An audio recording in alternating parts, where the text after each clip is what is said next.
जय माता दी, जय माँ काली आप सभी को। कैसे हैं आप सभी? आशा करती हूँ आप सभी भगवती के आशीर्वाद से बहुत अच्छे होंगे, स्वस्थ होंगे।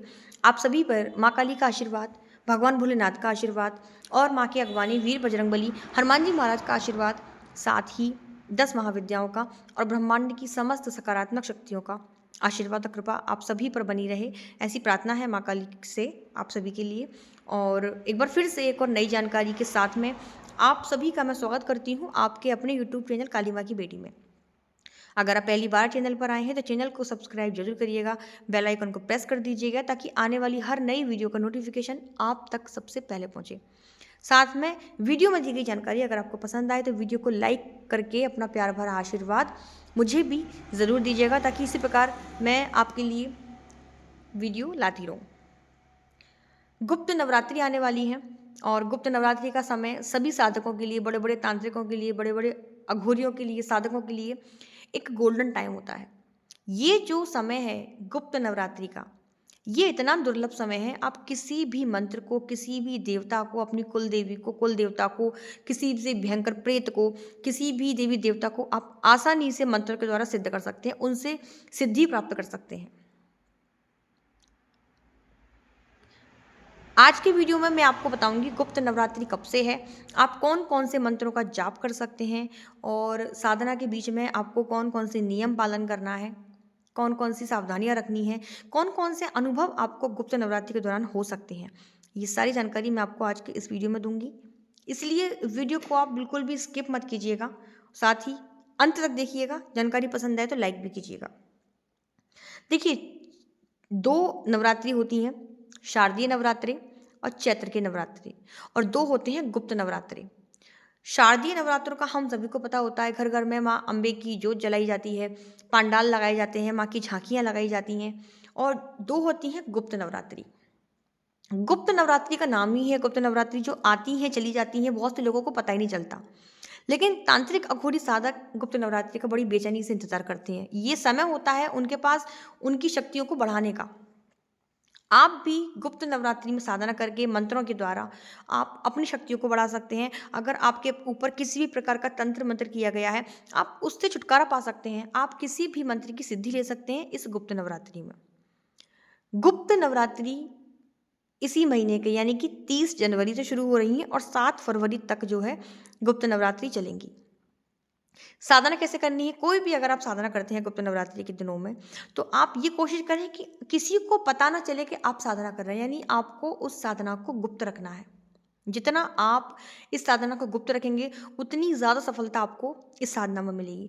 दूसरा, गुप्त नवरात्रि है तो रात में अगर आप साधना करते हैं तो इसका प्रभाव और ज़्यादा बढ़ जाता है। गुप्त नवरात्रि जो है 10 महाविद्याओं को समर्पित है, और जो चैत्र नवरात्रि और शारदीय नवरात्रि आते हैं वो नव दुर्गाओं को समर्पित है।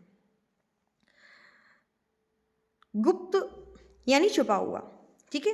तो ये जो गुप्त नवरात्रि है, इनकी जो देवियां हैं, इनमें सर्वप्रथम जो आती हैं वो है माँ काली। 10 महाविद्याओं में सबसे प्रथम नंबर पर माँ काली आती हैं। इसके बाद माँ तारा, माँ त्रिपुर सुंदरी, माँ भुवनेश्वरी आती हैं। इसके बाद आती हैं माँ छिन्नमस्ता, माता त्रिपुर भैरवी, धूमावती, माता बगलामुखी, माता मातंगी और माता कमला। ये जो देवियां हैं ये गुप्त नवरात्रि की देवियां हैं और सर्वप्रथम इसमें माँ काली आती हैं। तो अगर गुप्त नवरात्रि में आप माँ काली की साधना करते हैं तो ये समझिए कि आप आधे से ज़्यादा जंग जीत चुके। माता काली कलयुग में जागृत हैं और इनकी जो ऊर्जा होती है प्रचंड रूप में निकलती है। आप किसी भी साधना को करेंगे आपको तुरंत रिजल्ट मिलेगा। अगर आप साधना में गलती कर रहे हैं तो आपको तुरंत रिजल्ट मिलेगा, और अगर आपकी साधना बिल्कुल सही तरीके से जा रही है, आप सही नियम के साथ कर रहे हैं, तो आपको तुरंत रिजल्ट मिलेगा। ठीक है। तो गुप्त नवरात्रि का समय आप माँ काली को दें। आप हनुमान जी की साधना कर सकते हैं या आपके जो भी इष्ट हैं। मान लीजिए आप भगवान कृष्ण को ही मानते हैं तो आप ओम नमो भगवते मंत्र का भी जाप करते हैं तो आपको बहुत ज़्यादा ऊर्जा आपको देखने को मिलेगी, है ना।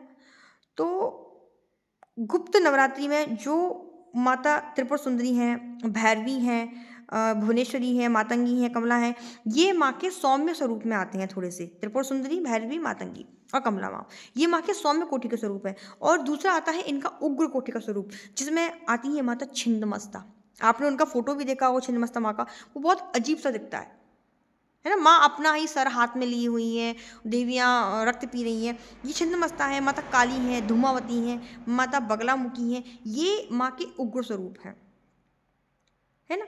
और उसके बाद आती है माता तारा और माता त्रिपुर सुंदरी, ये भी माँ के उग्र और सौम्य दोनों प्रकार के स्वरूप हैं। काली माँ 10 महाविद्याओं में सर्वप्रथम है, मैंने आपको बताया महादैत्यों का वध किया उन्होंने। और माँ काली एक प्रबल शत्रुहंता महिषासुर मर्दिनी और रक्तबीज का वध करने वाली शिवप्रिया चामुंडा माँ साक्षात उनका स्वरूप है, तो आप उनकी साधना करें। अब आती है हमें मंत्र कौन कौन से करने हैं। देखो कलयुग में शाबर मंत्र भी है, बीज मंत्र भी है, वैदिक मंत्र भी है। शाबर मंत्र गुरु गोरखनाथ जी के द्वारा लिखे हुए हैं, और अगर आप इनका जाप करते हैं तो बहुत प्रचंड मात्रा में ऊर्जा निकलती है। अगर आपको करना है शाबर मंत्र तो आपके पास अगर गुरु है तो आप अपने गुरु की आज्ञा लेके शाबर मंत्र कर सकते हैं। अन्यथा आपके गुरु नहीं है तो आप बिल्कुल भी शाबर मंत्र की तरफ नहीं जाइएगा, क्योंकि इनमें देवी देवताओं को शपथ दी जाती है, सौगंध दी जाती है, तो ये आपके ऊपर उल्टा पलटवार भी कर सकते हैं अगर आपको चीज़ें नहीं मालूम है तो। आप करें बीज मंत्र, है ना। बीज मंत्र का जाप आप जितना ज़्यादा करेंगे इन गुप्त नवरात्रि में आपको उतनी ज़्यादा ऊर्जा मिलेगी। बहुत लोग बोलते हैं नावान मंत्र का जाप करना चाहते हैं। नावान मंत्र का जाप मैं उन लोगों को करने के लिए कहूँगी जो बहुत पहले से साधना क्षेत्र में है और बहुत सारी जिनने साधनाएँ की हैं, साधना की जिनको अच्छी नॉलेज है, वो नावान मंत्र का जाप कर सकती हैं, क्योंकि एक बीज मंत्र ही आपको सब कुछ देने की क्षमता रखता है। और जब आप कंटिन्यू 3 देवियों के महाकाली, महालक्ष्मी और महासरस्वती 3 बीज मंत्र हैं, जब आप इसका जाप करते हैं तो ऊर्जा इतनी प्रचंड मात्रा में निकलती है कि जो कहते हैं ना लोग बाग के नावान मंत्र का जब से हमने जाप चालू किया हमारे घर में लड़ाई झगड़े बढ़ गए, बहुत ज़्यादा कलेश होने लगा, पैसे बर्बाद होने लगे, चीज़ें खत्म होने लगी। ये नवान मंत्र के कारण नहीं होता। जो नकारात्मक ऊर्जा आपके घर में भरी पड़ी हुई है वो उथल-पुथल आपके घर में मचाने लगती है नवान मंत्र की ऊर्जा के कारण। उस मंत्र में बहुत ज़्यादा ऊर्जा है, तो आपको लगता है कि नहीं मंत्र के प्रभाव से हो रहा है तो आप मंत्र करना छोड़ देते हैं। और अगर आप साधना को बीच में छोड़ते हैं तो ये भी गलत है। तो बेहतर होगा कि आप बीज मंत्र का जाप करें। आप एकाक्षरी जो बीज मंत्र होते हैं, आप चाहे हनुमान जी का बीज मंत्र कर लें, चाहे आप शिव जी का बीज मंत्र कर लें, चाहे आप माँ दुर्गा का बीज मंत्र कर लें, या आप माँ काली का बीज मंत्र कर लें, जो भी आपको लगे, या आपके जो भी इष्ट हैं। आप कुछ नहीं कर रहे हैं तो आप अपने गुरु मंत्र का जाप करें, सबसे अच्छा ही रहेगा आपके लिए। ठीक है। अब साधना आपको रात के समय करनी है, ये भी मैंने आपको बता दिया है, क्योंकि रात का जो समय होता है ना, आपको कोई रोकता टोकता नहीं है, आपके फ़ोन आने बंद हो जाते हैं, आप शांति से सुखद वातावरण में एकाग्र होकर अपनी साधना कर सकते हैं, आप उसको पूरा टाइम दे सकते हैं। और रात का समय जो होता है ना गुप्त नवरात्रि का, ये बहुत पावरफुल समय होता है, बहुत अट्रैक्टिव समय होता है।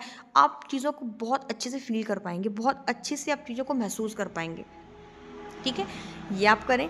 अब आपको नियम पालन कैसे करना है, देखो ब्रह्मचर्य का आपको पालन करना है। मांस मच्छी शराब बीड़ी सिगरेट इन चीज़ों से आप दूर हो जाएंगे 9 दिन के लिए, आप परमानेंट छोड़ देते हैं तो बहुत अच्छा है ना। ये चीज़ करें। ब्रह्मचर्य का पालन बहुत ज़्यादा ज़रूरी है। स्वप्न में अगर आपका ब्रह्मचर्य खंडित हो जाता है तो आपको डरना नहीं है, ये आपकी साधना का एक हिस्सा है, बिल्कुल आपको नहीं डरना है। और मन से तन से सब चीज़ों से आपको ब्रह्मचर्य का पालन करना है। ठीक है। और संकल्प के साथ आपको साधना उठानी है। संकल्प कैसे लेते हैं, आपको अपने दाएं हाथ में जल पुष्प अक्षत लेना है और भगवान के सामने बैठ के आपको अपना नाम बताना है, आपके पिता का नाम, आप शादीशुदा है तो आप अपने पति का नाम बताएंगे, और आपका निवास स्थान एड्रेस सब चीज़ें संकल्प में बोल के आपको जलवान धरती पर छोड़ देना है, और आपको 9 दिन का संकल्प लेना है। रोजाना साधना खत्म होने के बाद आप एक माला हवन ज़रूर करें। हवन करने से आपकी ऊर्जा बढ़ती है, आपकी पावर बढ़ती है, आपकी शक्तियों में वृद्धि होती है, आपकी जो आपकी जीवा है वो जागृत हो जाती है। ये बहुत ज़रूरी है, किसी भी साधना में हवन करने से शक्तियाँ जागृत होती हैं। ये आप करें। ठीक है। साथ में ब्रह्मचर्य का पालन करें। सब चीज़ें मैंने आपको बता दी। अगर कोई जानकारी छूट जा रही है मुझसे बताने में तो आप मुझे कमेंट में पूछ लेना। मैं अपने दूसरे चैनल वैष्णव कालिका धाम पर आपको आपके प्रश्न का उत्तर दे दूंगी। जल्दी मिलती हूँ दूसरे वीडियो में। नवान मंत्र की सिद्धि कैसे करनी है, हनुमान चालीसा सिद्ध कैसे करनी है, और माँ बगलामुखी का शत्रुनाशक मंत्र भी मैं आपको इस बार इसकी साधना दूंगी। तो अगर आप चाहते हैं कि मैं आपको साधना दूं तो आप लाइक करके अपनी हाजिरी ज़रूर लगाइएगा। कमेंट में जय माता दी ज़रूर लिखना। लाइक करना बिल्कुल मत भूलना। सभी को जय माता दी, जय माँ काली, बहुत सारा प्यार।